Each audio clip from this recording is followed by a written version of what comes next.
എല്ലാവർക്കും നമസ്കാരം. എൻ്റെ പേര് ടിമ്മി ജോർജ് വർക്കി. ഞാൻ ചങ്ങമ്പള്ളി റെമഡിയത്തിൽ ക്ലിനിക്കൽ സൈക്കോളജിസ്റ്റായി വർക്ക് ചെയ്യുന്നു. നമ്മൾ ഇന്ന് ചർച്ച ചെയ്യാൻ പോകുന്ന വിഷയം സ്ട്രെസ്സിനെ കുറിച്ചാണ്. സ്ട്രെസ് നമുക്കെല്ലാവർക്കും കോമൺ ആയിട്ട് അറിയാവുന്ന ഒരു പദമാണ്. അത് നമ്മൾ ഓരോരുത്തരും അനുഭവിച്ചിട്ടുള്ള ഒരു ഇമോഷണൽ എക്സ്പീരിയൻസാണ്. സ്ട്രെസ്സ് നമ്മുടെ ജീവിതത്തിൽ കടന്നു വരുന്നത് വളരെ അപ്രതീക്ഷിതമായിട്ടാണ്. എന്നാൽ അതിനെ നമ്മളൊരു സൈക്കോളജിക്കൽ ട്രീറ്റ്മെൻറ്റ് എടുക്കുക, അല്ലെങ്കിൽ അതിനൊരു ട്രീറ്റ്മെൻറ്റ് വേയിലേക്ക് മുന്നോട്ട് പോവുക എന്നുള്ളൊരു കാര്യത്തിൽ വളരെയധികം പിന്നോട്ട അവസ്ഥയിലാണ് നമ്മളെല്ലാവരും തന്നെ. സ്ട്രെസ്സ് നമ്മുടെ ശരീരത്തിലും മനസ്സിലും ഒരു ബാലൻസ്ഡ് അവസ്ഥയിൽ നിൽക്കുകയാണെങ്കിൽ ഒത്തിരി ഇഷ്യൂസും പ്രോബ്ലംസും ഒന്നും ഉണ്ടാകാത്ത രീതിയിൽ മുന്നോട്ട് പോകും. എന്നാൽ അതിൻ്റെ ഒരു ലെവല് നമ്മുടെ ശരീരത്തിലും ബ്രെയിനിൽ എസ്പെഷ്യലി കൂടുമ്പോഴാണ് നമ്മളെ സംബന്ധിച്ചിടത്തോളം അതൊരു ക്രോണിക് ഇൽനെസ്സായി മാറാൻ പോകുന്നത്. അപ്പോൾ അങ്ങനെ ഒരു ക്രോണിക് ലെവലിലുള്ള സ്ട്രെസ്സ് നമ്മൾ അനുഭവിക്കുന്നുണ്ടോ ഇല്ലയോ എന്നുള്ളത് ആദ്യം ഐഡൻറ്റിഫൈ ചെയ്യേണ്ടതായിട്ടുണ്ട്. അതിലുപരി അതിനുള്ള ഒരു ട്രീറ്റ്മെൻറ്റ് മെത്തേഡും നമ്മൾ എടുക്കേണ്ടതായിട്ടുണ്ട്. ഇത് സ്ട്രെസ് എന്ന് പറയുന്നത് ജസ്റ്റ് ഒരു മാനസികമായ ഒരു അവസ്ഥ മാത്രമല്ല, അതിൻ്റെ അകത്തുള്ള ഒരു ശാരീരികമായ വ്യത്യാസങ്ങളും കണക്കാക്കേണ്ടതാണ്. ഫോർ എക്സാമ്പിൾ ഹൈപ്പർ ടെൻഷൻ എന്നൊരു രോഗാവസ്ഥ നമ്മൾ എടുക്കുകയാണെങ്കിൽ, ഹൈ ബ്ലഡ് പ്രഷർ, അതിനകത്ത് ഏറ്റവും പ്രധാനപ്പെട്ടതായ ഒരു റിസ്ക് ഫാക്ടർ എന്ന് പറയുന്നത് ഈ സ്ട്രെസ്സ് തന്നെയാണ്.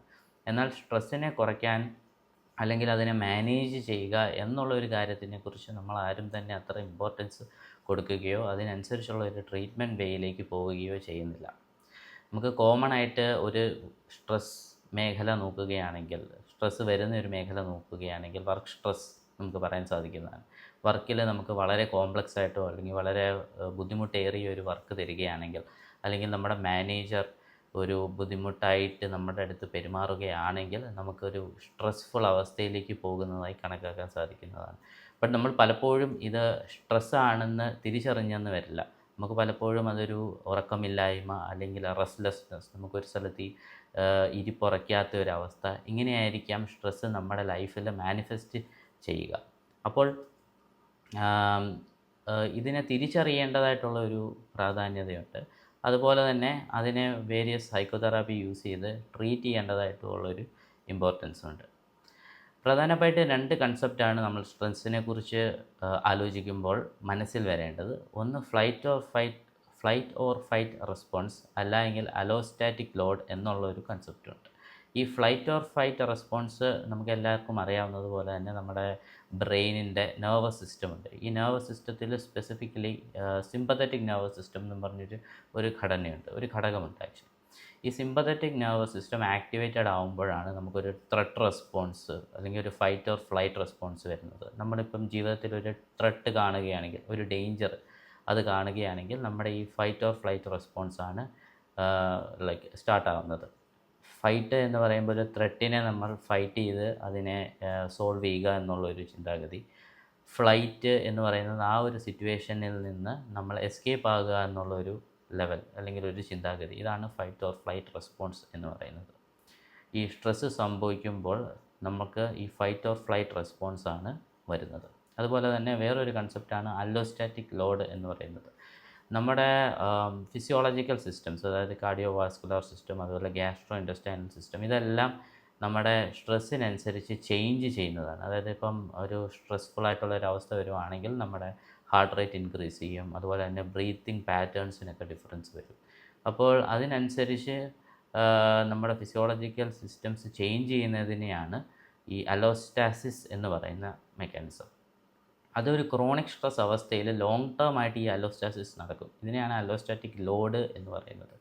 അതും നമ്മുടെ ശാരീരികമായ ചില ഘടനകളിൽ വെയർ ആൻഡ് ടെയർ സംഭവിപ്പിക്കുന്നതാണ്. അങ്ങനെ അതൊരു രോഗാവസ്ഥയിലേക്ക് മാറാനുള്ള ഒരു ചാൻസും ഉണ്ട്. സൈക്കോളജിസ്റ്റുകൾ ഈ സ്ട്രെസ്സിനെ കുറിച്ചും അതെങ്ങനെ നമ്മുടെ മാനസികമായ അവസ്ഥയും അതുപോലെ ശാരീരികമായ അവസ്ഥയിലേക്ക് പ്രോബ്ലംസ് ഉണ്ടാക്കുന്നതിനെക്കുറിച്ച് ഒരുപാട് സ്റ്റഡീസ് നടത്തിയിട്ടുണ്ട്. എന്താണ് ബേസിക്കലി ഈ സ്ട്രെസ് എന്ന് പറയുന്നത്? സ്ട്രെസ്സ് അല്ലെങ്കിൽ ഒരു പത്തോളജിക്കൽ ലെവലിലേക്ക്, ഒരു രോഗാവസ്ഥയിലേക്ക് മാറുന്ന സ്ട്രെസ്സിനെ നമുക്കൊരു നെഗറ്റീവ് ഇമോഷണൽ എക്സ്പീരിയൻസ് എന്ന് പറയാം. അത് നമുക്ക് ബയോകെമിക്കൽ വ്യത്യാസങ്ങൾ, അതായത് നമ്മുടെ ശരീരത്തിലുള്ള ഹോർമോണൽ ഡിഫറൻസസ്, അതുപോലെ ബ്രെയിനിലുള്ള ന്യൂറോ ട്രാൻസ്മിറ്റേഴ്സിൻ്റെ വ്യത്യാസം ഒക്കെ ഉണ്ടാക്കും.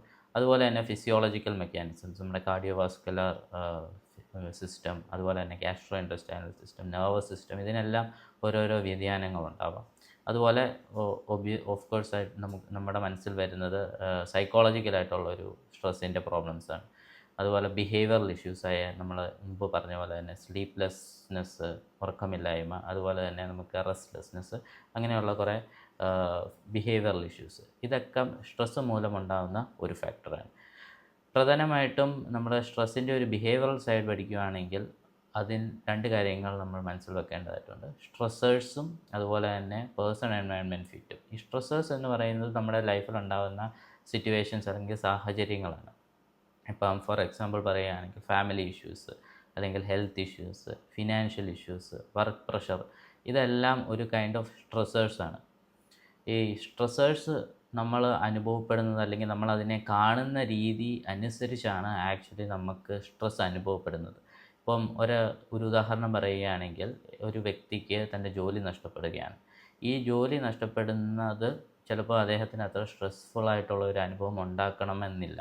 എന്നാൽ മറ്റൊരാൾക്ക് ഇതേ സെയിം ജോലി നഷ്ടപ്പെടുകയാണെങ്കിൽ അദ്ദേഹത്തിന് അത് വളരെ സ്ട്രെസ്ഫുള്ളായിട്ട് ഫീൽ ചെയ്യും. അപ്പം അതെങ്ങനെയാണ് ആ ഒരു ഡിഫറൻസ് വരുന്നത്?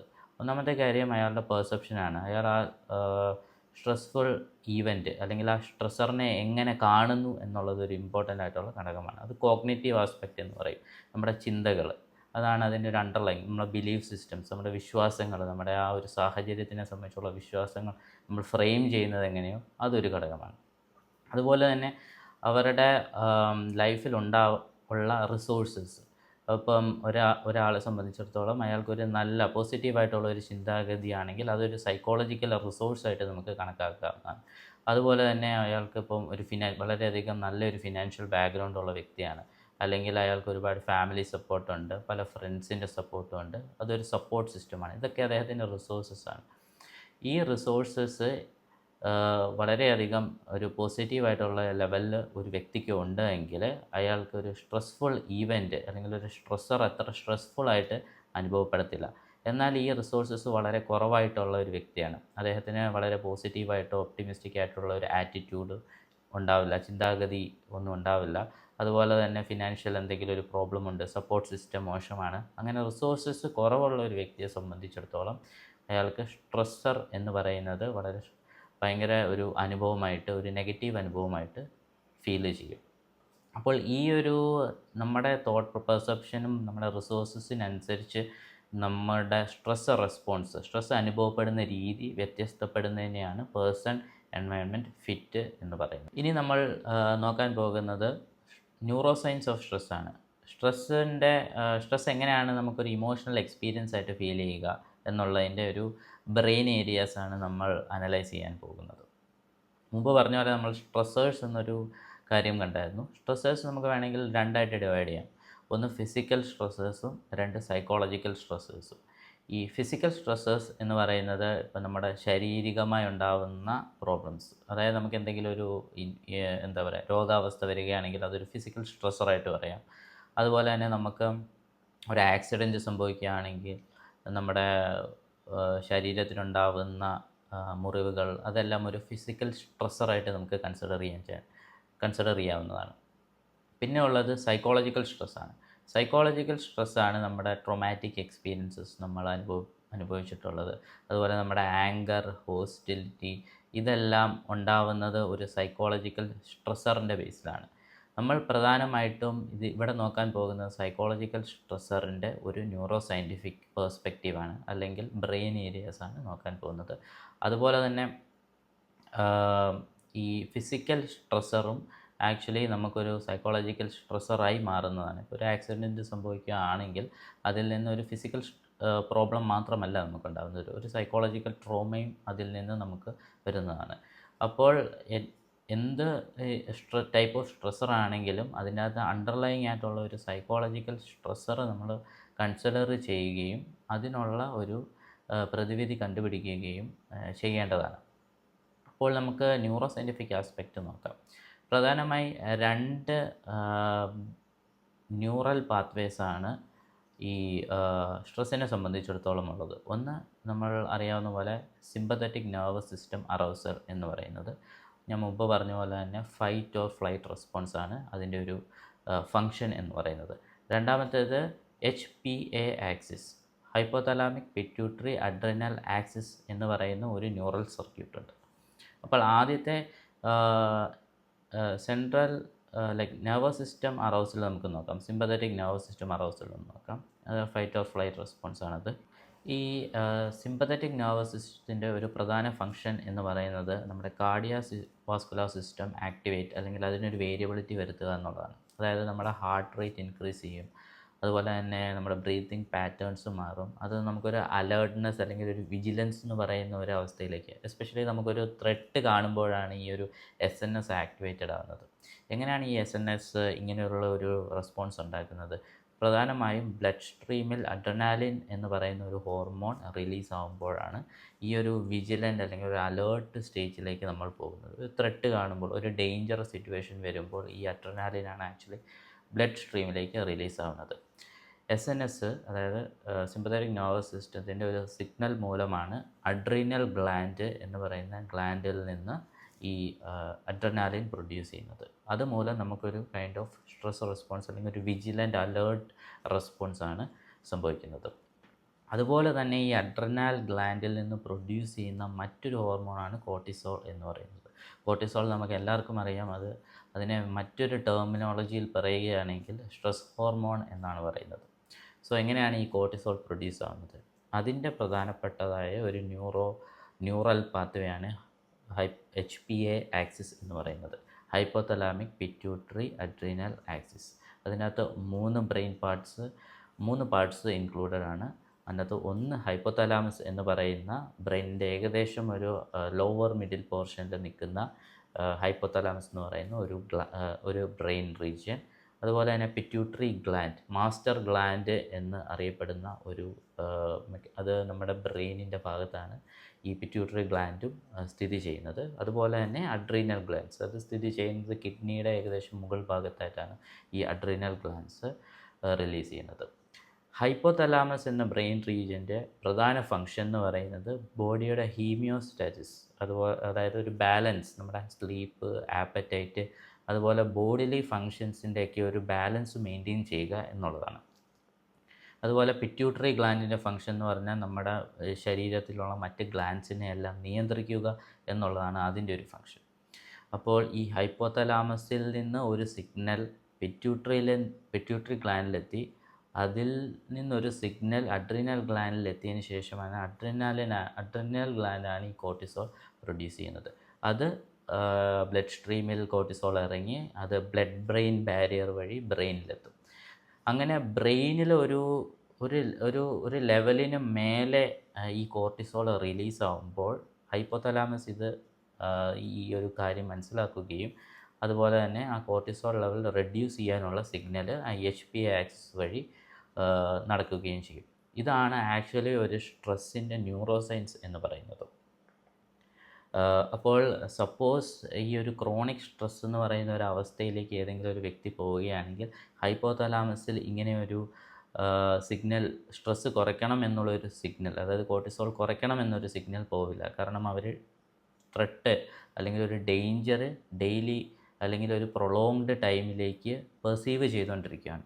ഒരു ത്രെട്ട് ആക്റ്റീവായിട്ട് നിലനിൽക്കുമ്പോൾ സ്ട്രെസ്സ് ഒരിക്കലും നമ്മുടെ ബ്രെയിനിൽ നിന്ന് സിഗ്നൽ പോകത്തില്ല, സ്ട്രെസ്സ് റെഡ്യൂസ് ചെയ്യണം എന്നുള്ളത്. അങ്ങനെയാണ് അതൊരു ടെർമിനൽ ഇൽനെസ് അല്ലെങ്കിൽ ഒരു ക്രോണിക് സ്ട്രെസ്സിലേക്ക് പോകാനുള്ള ഒരു കാര്യം. ഇതാണ് ഏകദേശം ഒരു ന്യൂറോസയൻസ് ഓഫ് സ്ട്രെസ്സ് എന്ന് പറയുന്നത്. സൈക്കോളജിക്കലായിട്ടുള്ള തെറാപ്പീസ് നമ്മൾ ചെയ്യുകയാണെങ്കിൽ ഇതുപോലെ ഈ ന്യൂറോസയൻസിൽ വരെ വ്യത്യാസം ഉണ്ടാകും. അപ്പോൾ അത്രയും ഇമ്പോർട്ടൻ്റ് ആണ് ആക്ച്വലി സ്ട്രെസ് എന്ന് പറയുന്ന ഒരു കാര്യത്തെ നമ്മൾ ഒരു സൈക്കോളജിക്കൽ ട്രീറ്റ്മെൻറ്റ് കൊടുക്കുക അല്ലെങ്കിൽ ഒരു സൈക്കോ തെറാപ്പിയിലൂടെ ആ സ്ട്രെസ് റെസ്പോൺസ് കുറയ്ക്കുക എന്നുള്ളത്. ഈ സ്ട്രെസ്സ് എങ്ങനെ നമുക്ക് മാനേജ് ചെയ്യാം എന്നുള്ളത് നോക്കാം. ഏതൊക്കെ സൈക്കോളജിക്കൽ തെറാപ്പീസ് എടുത്തു കഴിഞ്ഞാൽ സ്ട്രെസ്സിനെ നമുക്ക് മാനേജ് ചെയ്യാൻ സാധിക്കും എന്നുള്ളത് നമുക്ക് നോക്കാം. തെറാപ്പീസിൽ പല രീതിയിൽ നമുക്ക് സ്ട്രെസ് മാനേജ്മെൻറ്റ് ചെയ്യാൻ പറ്റും. അതിനകത്ത് one of the most important ആയിട്ടുള്ള ഒരു കാര്യമാണ് റിലാക്സേഷൻ ട്രെയിനിങ് എന്ന് പറയുന്നത്. റിലാക്സേഷൻ ട്രെയിനിങ്ങിൻ്റെ അകത്ത് നമുക്ക് പ്രോഗ്രസീവ് മസിൽ റിലാക്സേഷൻ എന്ന് പറഞ്ഞാൽ മസിൽ റിലാക്സ് ചെയ്യുന്ന കൈൻഡ് ഓഫ് ഒരു ട്രെയിനിങ് മെത്തേഡുണ്ട്. അതുപോലെ തന്നെ മെഡിറ്റേഷൻ യൂസ് ചെയ്ത് സ്ട്രെസ് റെഡ്യൂസ് ചെയ്യാനുള്ള ടെക്നിക്സ് സൈക്കോളജിക്കൽ തെറാപ്പീസിൽ ഇപ്പം ഇൻബിൽട്ടായിട്ട് ചെയ്യുന്നതാണ്. അതുപോലെ തന്നെ മൈൻഡ്ഫുൾനെസ് എന്ന് പറയുന്ന ഒരു ഫാക്ടറും നമ്മൾ ഈ പ്രസൻറ്റ് സിറ്റുവേഷനിൽ അത് എങ്ങനെ നമ്മുടെ മൈൻഡിലേക്ക് കൊണ്ടുവരാൻ പറ്റും, അതുപോലെ നമ്മുടെ സറൗണ്ടിങ്സിൽ ഒക്കെ നമ്മൾ ഫ്യൂച്ചറിനെ കുറിച്ച് കൂടുതൽ തിങ്ക് ചെയ്യാത്ത ഒരവസ്ഥ, അതായത് നമ്മുടെ പ്രസൻറ്റ് മൂമെൻറ്റിൽ നമ്മുടെ മനസ്സിനെ കൊണ്ടുവരിക എന്ന് പറയുന്ന ഒരു കാര്യം. അതുപോലെ തന്നെ നമ്മുടെ ശാരീരികമായ റെസ്പോൺസസിനെയൊക്കെ വളരെ എന്താ പറയുക കീനായിട്ട് ഒബ്സർവ് ചെയ്യുന്ന ചില പ്രോസസ്സാണ് ഈ മൈൻഡ്ഫുൾനെസ് എന്ന് പറയുന്നത്. മൈൻഡ്ഫുൾനെസ് യൂസ് ചെയ്ത് ചെയ്യുന്ന ഒരു എന്താ പറയുക ഒരു സൈക്കോളജിക്കൽ തെറാപ്പിയാണ് മൈൻഡ്ഫുൾനെസ് ബേസ്ഡ് സ്ട്രെസ് റിഡക്ഷൻ എന്ന് പറയുന്നത്. സ്പെസിഫിക്കലി സ്ട്രെസ്സിന് വേണ്ടി ചെയ്യുന്ന ഒരു തെറാപ്യൂട്ടിക് മൊഡാലിറ്റിയാണ് ഈ മൈൻഡ്ഫുൾനെസ് ബേസ്ഡ് സ്ട്രെസ് റിഡക്ഷൻ. അത് ചെയ്യുകയാണെങ്കിൽ നിങ്ങൾക്ക് നിങ്ങളുടെ സ്ട്രെസ് റെസ്പോൺസിനെ ഒന്ന് ബാലൻസ് ചെയ്യാനും അതിനോടുകൂടി നിങ്ങളുടെ ന്യൂറൽ സർക്യൂട്ട്സിന് ഡിഫറൻസസ് വരുത്താനും സാധിക്കും. അതുപോലെ തന്നെ മറ്റൊരു തെറാപ്യൂട്ടിക് മൊഡാലിറ്റിയാണ് CBT എന്ന് പറയുന്നത്, cognitive behavioural therapy. Cognitive behavioural തെറാപ്പിയിൽ 2 പാർട്ടുണ്ട്. ഒന്ന് കോഗ്നിഷനും 2 ബിഹേവിയറും. ബിഹേവിയറലായിട്ടുള്ള ചില ടെക്നിക്സ് യൂസ് ചെയ്യും, ഈ പറയുന്ന പോലെ തന്നെ ബ്രീത്തിങ് ടെക്നിക്സ്, അതുപോലെ തന്നെ മസിൽ റിലാക്സേഷൻ ടെക്നിക്സ് ഒക്കെ ഈ ബിഹേവിയറൽ ഒരു പാർട്ടിലും CBTയിൽ ചെയ്യും. അതുപോലെ തന്നെ കോഗ്നിറ്റീവ് ആസ്പെക്റ്റിൽ ചെയ്യുന്നത് നമ്മുടെ തോട്ട് പ്രോസസ്സിനെ കൃത്യമായിട്ട് അനലൈസ് ചെയ്യുക എന്നുള്ളതാണ്. ചിന്തകളെ കൃത്യമായിട്ട് ഐഡൻറ്റിഫൈ ചെയ്യുക അല്ലെങ്കിൽ മനസ്സിലാക്കുക, അതൊരു പോസിറ്റീവ് തലത്തിലേക്ക് ഈ ചിന്തകളെ എത്തിക്കുക എന്നുള്ളതാണ് കോഗ്നിറ്റീവ് ബിഹേവിയറൽ തെറാപ്പിയുടെ ഒരു ബേസിക് ഫിലോസഫി എന്ന് പറയുന്നത്. ഞാൻ മുമ്പ് പറഞ്ഞ പോലെ ഒരു വ്യക്തി ആ ഒരു സ്ട്രെസ്സറിനെ എങ്ങനെ പെർസീവ് ചെയ്യുന്നു, എങ്ങനെ അവർ ആ ഒരു സ്ട്രെസ്സിനെ കണക്കാക്കുന്നു. ഇപ്പോൾ ഒരാൾ ഒപ്റ്റിമിസ്റ്റിക് ആയിട്ട് ഒരു സ്ട്രെസ്സറിനെ കണക്കാക്കുകയാണെങ്കിൽ അദ്ദേഹത്തിന് അത്രയും സ്ട്രെസ്ഫുൾ ആയിട്ടുള്ള ഒരു അനുഭവം മനസ്സിലുണ്ടാവില്ല. അപ്പോൾ ആ ഒരു ചേഞ്ച് വരുത്തുക എന്നുള്ളതാണ് CBTയുടെ പ്രധാനപ്പെട്ടതായിട്ടുള്ള ഒരു ലക്ഷ്യം. അതിൻ്റെ അകത്ത് നമ്മുടെ മനസ്സിൽ അണ്ടർലൈങ് ആയിട്ട് കിടക്കുന്ന ചില ബിലീഫ് സിസ്റ്റംസ് ഉണ്ട്, ചില വിശ്വാസങ്ങളുണ്ട്, വിശ്വാസ രീതികളുണ്ട്. നമ്മൾ ചെറുപ്പത്തിൽ വളർന്നു വരുന്ന സാഹചര്യത്തിൽ നമ്മൾ അഡോപ്റ്റ് ചെയ്ത ചില ബിലീഫ് സിസ്റ്റംസാണിത്. അത് ചിലപ്പോൾ നമ്മുടെ ലൈഫിനും അല്ലെങ്കിൽ നമ്മുടെ ചിന്തകൾക്കും എതിരായി നിൽക്കുന്ന ചില ബിലീഫ് രീതികളായിരിക്കും, ബിലീഫ് സിസ്റ്റംസ് ആയിരിക്കും അത്. അപ്പോൾ അതിനെ ഐഡൻറ്റിഫൈ ചെയ്യുക, അതൊരു ഒപ്റ്റിമിസ്റ്റിക് ലെവലിലേക്ക് ചേഞ്ച് ചെയ്യുക എന്നുള്ളതൊക്കെയാണ് CBTയുടെ ഒരു പ്രധാനപ്പെട്ടതായ ഉദ്ദേശം. സോ ഇതാണ് എങ്ങനെ സ്ട്രെസ്സിനെ റെഡ്യൂസ് ചെയ്യാനുള്ള ചില മാർഗങ്ങൾ. അപ്പോൾ ഇന്നത്തെ ചർച്ചയിൽ നമ്മൾ സ്ട്രെസ് എന്താണെന്ന് മനസ്സിലാക്കി, അതുപോലെ തന്നെ സ്ട്രെസ്സർ എന്ന് പറയുന്ന concept, allostatic load, fight or flight response, അതുപോലെ തന്നെ ബ്രെയിൻ ഏരിയാസ് നമ്മൾ കുറിച്ച് നോക്കിയിട്ടുണ്ട്. സ്ട്രെസ് എങ്ങനെ നമ്മുടെ ശരീരത്തിൽ വരുന്നു എന്നുള്ള ആ ഒരു ബ്രെയിൻ മെക്കാനിസംസ് നമ്മൾ കണ്ടു. അതുപോലെ തന്നെ സ്ട്രെസ്സിനെ റെഡ്യൂസ് ചെയ്യാൻ വേണ്ടിയിട്ടുള്ള സൈക്കോതെറാപ്യൂട്ടിക് ടെക്നിക്സും നമ്മൾ നോക്കിയിട്ടുണ്ട്. സോ ഇത്രയുമുള്ളൂ നമ്മൾ സ്ട്രെസ്സിനെ കുറിച്ചുള്ള ചർച്ച.